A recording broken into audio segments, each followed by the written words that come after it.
এই বালিয়াডাঙ্গিকে এক সময় বলা হতো মিনি গোপালগঞ্জ।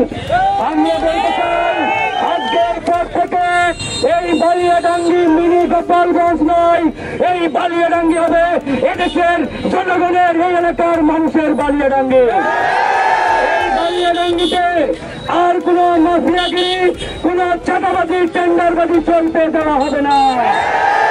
আমরা এই বালিয়াডাঙ্গিকে শান্তিপূর্ণ এলাকা হিসাবে প্রতিষ্ঠা করার জন্য যে লড়াই শুরু করেছি, এই লড়াই ইনশাআল্লাহ আমরা চলমান রাখবো।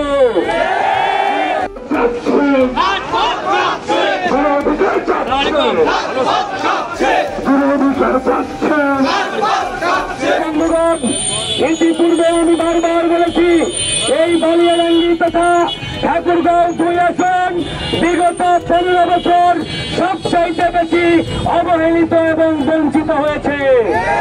উন্নয়ন বলতে এই বালিয়াডাঙ্গি হরিপুরে তেমন কোন উন্নয়ন বিগত সময়ে করা হয় নাই।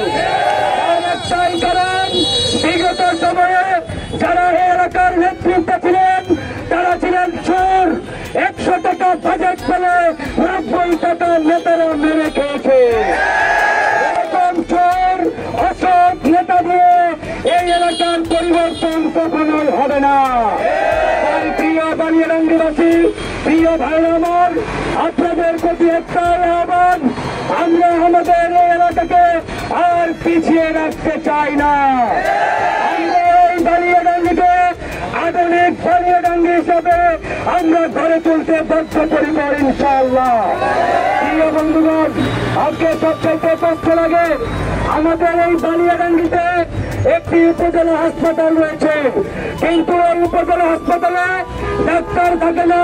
ডাক্তার থাকে তো চিকিৎসা হয় না। এর কারণ এই এলাকার বিগত সময়ে যারা এমপি ছিলেন, চেয়ারম্যান ছিলেন, তারা কোনোদিন তাদের পরিবারের সদস্যরা কোনোদিন এই উপজেলা হাসপাতালে পা রাখে না। এমপি সাহেবের জ্বর হয় চলে যায় আমেরিকা, চেয়ারম্যানের জ্বর চলে যায় সিঙ্গাপুর, আর আমার বালিয়াডাঙ্গির একজন গরিব মানুষ ক্যান্সার নিয়ে ঢুকে ঢুকে বালিয়াডাঙ্গিতে মরতে হয়। বলছি ভাই, এই জন্য আজকে সুযোগ আসছে, সময় আসছে, এই বালিয়াডাঙ্গিকে ঢেলে সাজাতে হবে। তাই আমরা ইতিমধ্যে পুরো বালিয়াডাঙ্গি, হরিপুর সহ আমাদের ঠাকুরগাঁও 2 নির্বাচনী এলাকায় ইতিমধ্যে উন্নয়নমূলক কাজ শুরু করেছি। এখন পর্যন্ত বালিয়াডাঙ্গি হরিপুরের প্রায় 80 রাস্তা কাঁচা।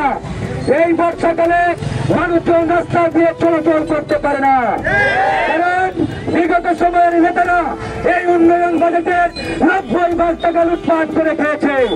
রাস্তার নামে বাজেট হয়, বীজের নামে বাজেট হয়, হাসপাতালের নামে বাজেট হয়, কিন্তু নেতারা ওই বাজেট রাস্তা না করে নিজেদের পকেট ভারী করে।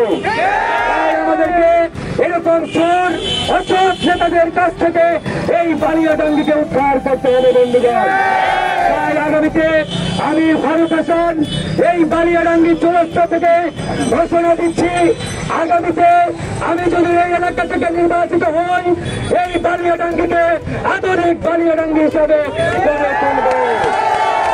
এই বালিয়াডাঙ্গিতে এক সময় মাদকের সয়লাভ ছিল, এতটাই মাদকের সয়লাভ ছিল, ছোট ছোট বাচ্চারা ফেন্সিডিল, হিরোইন মাদক খেয়েছে।